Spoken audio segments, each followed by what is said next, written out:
시편 114편 1절부터 8절까지 함께 봉독하겠습니다. 이스라엘이 애굽에서 나오며 야곱의 집안이 언어가 다른 민족에게서 나올 때에 유다는 여호와의 성소가 되고 이스라엘은 그의 영토가 되었도다. 바다가 보고 도망하며 요단은 물러갔으니 산들은 순양들 같이 뛰놀며 작은 산들은 어린 양들 같이 뛰었도다. 바다야 내가 도망하면 어찌함이며 요단아 내가 물러가면 어찌함인가. 너희 산들아 순양들 같이 뛰놀며 작은 산들아 어린 양들 같이 뛰놀면 어찌함인가. 땅이여 너는 주 앞 곧 야곱의 하나님 앞에서 떨지어다. 그가 반석을 쳐서 못물이 되게 하시며 차돌로 샘물이 되게 하셨도다. 아멘. 시편 114편은 애굽 할렐이라고 불리기도 합니다. 애굽에서 구해 주신 사건, 하나님께서 이스라엘을 애굽에서 구해 주신 사건을 기억하면서 하나님을 찬양하는 그런 시입니다. 1절에 보면 이스라엘이 애굽에서 나오며 야곱의 집안이 언어가 다른 민족에게서 나올 때에라고 말합니다. 출애굽 사건이죠. 그 출애굽의 사건을 다른 표현으로 두 번 반복해서 말하고 있습니다. 이스라엘이 애굽에서 나왔다. 또 야곱의 집안이 언어가 다른 민족에게서 나왔다. 다 출애굽을 이야기합니다. 출애굽 사건을 다른 단어를 사용해서 반복해서 이야기합니다. 그리고 그때에 2절에 보면 유다는 여호와의 성소가 되고 이스라엘은 그의 영토가 되었도다. 하나님께서 이스라엘을 구해주신 출애굽 사건을 이야기하는데, 구해주셔서 어떻게 하셨는가 하면 유다는 여호와의 성소가 되었다. 여호와의 성소는 여호와께서 임재하시는 곳입니다. 하나님께서 출애굽한 이스라엘에게 장막을 짓게 하셨습니다. 그리고 말씀하시기를 내가 그들 중에 거할 성소를 그들이 나를 위하여 지으라고 하셨습니다. 성소는 하나님께서 임재하시는 곳입니다. 하나님은 출애굽한 이스라엘 가운데에 거하셨습니다. 그들의 한가운데에 임재하셔서 함께 하셨습니다. 또 2절 후반부에는 이스라엘은 그의 영토가 되었도다. 여호와의 영토라는 것은 여호와께서 다스리시고 돌보시는 영역, 여호와께서 왕으로서 돌보시고 다스리시는 영역이라고 할 수 있을 것입니다. 하나님께서 이스라엘을 출애굽시키셨습니다. 구원하셨습니다. 그리고 그들 가운데 거하시고 그들을 돌보시고 다스리셨습니다. 구원하신 이유, 하나님께서 그들을 구원하신 이유가 나오고 있습니다. 그들 가운데 거하시려고. 그들을 사랑하셨습니다. 이스라엘을 사랑하셔서 구원하셨고 사랑하셔서 그들과 함께 하셨습니다. 이 말씀은, 이 하나님은 오늘도 동일합니다. 하나님께서 우리를 사랑하셨습니다. 우리를 사랑하셔서 구원하셨습니다. 구원하셔서 뭐라고 하셨습니까? 예수님께서 말씀하셨습니다. 나의 안에 거하라. 예수님께서는 우리와 함께 하십니다. 우리가 예수님의 안에, 예수님의 내 안에 거하는 것을 주께서 원하셨습니다. 주께서 우리를 사랑하셔서 구원하시고 함께 하신다는 사실을 오늘도 기억하며 그 주님을 찬양하기에 합당한, 그 주님은 찬양받으시기에 합당한 분이신 줄 믿습니다. 3절은 말씀합니다. 바다가 보고 도망하며 요단은 물러갔으니.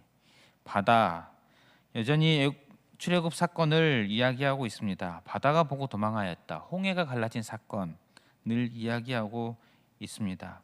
요단은 물러갔다.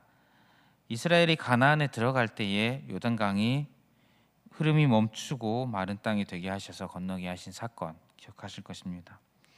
이 두 사건을, 출애굽의 시간들을, 약 40년간의 생활들을 이 두 사건으로 크게 요약을 하고 있는 것으로 보입니다. 홍해가 갈라진 것은 출애굽한 지 며칠 지나지 않아서이고 요단은 40년 정도가 지나서의 사건입니다. 또 4절에 보면 산들은 순양들 같이 뛰놀며 작은 산들은 어린 양들 같이 뛰었도다. 산들이 뛰어놓았다. 앞서 3절의 바다 요단보다는 조금 더 불명확하지만 당시 출애굽의 사건을 보았을 때에 산들이 진동했던 사건을 기억하십니까? 시내산에서 우레와 번개와 빽빽한 구름 가운데에 주께서 강림하셔서 말씀하셨습니다. 그 사건을 이야기하고 있는 것으로 보입니다. 이렇게 말씀하시고서 5절 6절 말씀합니다. 그들을 바다, 강, 산들을 의인화해서 이야기합니다. 바다야 내가 도망하면 어찌함이며 요단아 내가 물러가면 어찌함인가 어찌함입니까? 여호와께서 행하셨기 때문입니다.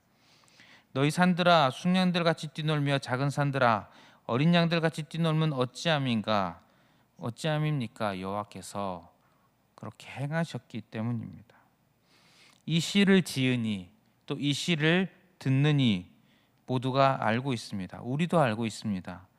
바다가 요단강이 또 산들이 멈추고 움직이고 흔들린 이유가 무엇입니까? 여호와께서 이스라엘을 구원하시려 그 크신 손을 들어서 행하셨기 때문입니다. 이스라엘을 구원하신 하나님은 창조주 하나님이십니다. 이스라엘을 구원하기 위해서 온 자연을 움직이셨습니다. 움직이기까지 하셔서 당신의 백성을 구원하신 분입니다. 당신의 백성을 구원하기 위해서 큰 일을 행하셨습니다. 이 하나님께서 우리를 구원하시기 위해 더 큰 일을 행하셨습니다. 예수 그리스도께서 하나님의 본질께서 본체께서 성육신 하셔서 오셨습니다. 하나님이 죽는다는 것을 생각해 보셨습니까? 가능한 일이겠습니까? 불가능한 일인데 성육신 하셔서 십자가에 죽으셨습니다. 그리고 부활하셨습니다. 바다가 강이 산들이 흔들리는 것보다 더 큰 일을 행하셔서 우리를 구원하여 주셨습니다. 이 하나님은 역시 찬양받기 합당한 분이십니다. 8절에 말씀합니다. 그가 반석을 쳐서 못물이 되게 하시며 차돌로 샘물이 되게 하셨도다. 역시 출애굽 사건을 기억할 때에 반석에서 물이 나오게 하신 사건, 출애굽 광야 40년 동안 2번 그런 일이 있었지요. 이스라엘에게 물이 없을 때 물이 나오게 하셔서 먹이셨습니다.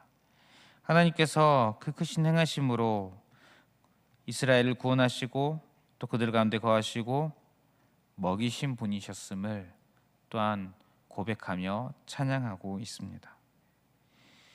이처럼 이스라엘이 출애굽과 광야 40년 동안 하나님께서 그 크신 능력으로 이스라엘에게 행하셨던 일들을 이 시는 노래하고 있습니다. 이 시를 지으니 이 시를 듣고 부른 이스라엘 또 우리들 이 시를 보며 이스라엘을 구원하신 하나님을 우리는 기억을 합니다. 그런데 그 하나님께서는 단순히 과거만의 하나님이 아니심을 기억을 합니다.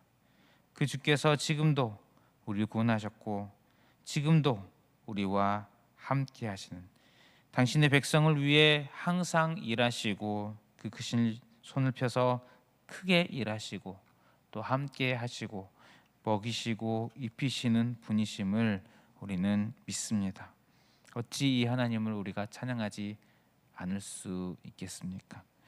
오늘 우리가 이 말씀을 보면서 이 찬양을 보면서 오늘 다시 한번 우리 주를 기억하며 찬양하는 시간 되었으면 좋겠습니다. 우리를 구원하신 주님, 구원하시고 우리 곁을 떠나는 것이 아니라 내버려 두시는 것이 아니라 영원히 세상 끝날까지 함께 하시는 주님, 우리와 함께 하시며 우리를 위로하시고 보듬어 주시고 지켜 보호하여 주시고 다스려 주시는 돌봐 주시는 주님, 그리고 예수께서 다시 오실 때에 영원히 함께 거하게 하여 주실 그 주님을 오늘도 바라보시며 함께 찬양하는, 그 주님을 높여드리는, 기뻐하는 저 여러분들 되시기를 축복합니다.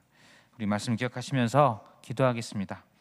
구원하여 주시고 함께하여 주시는 주를 보게 하시고 찬양하게 하소서, 이렇게 기도했으면 좋겠습니다. 그리고 주어진 기도 제목들 가지고 기도하시고 개인의 기도 제목으로 기도하겠습니다.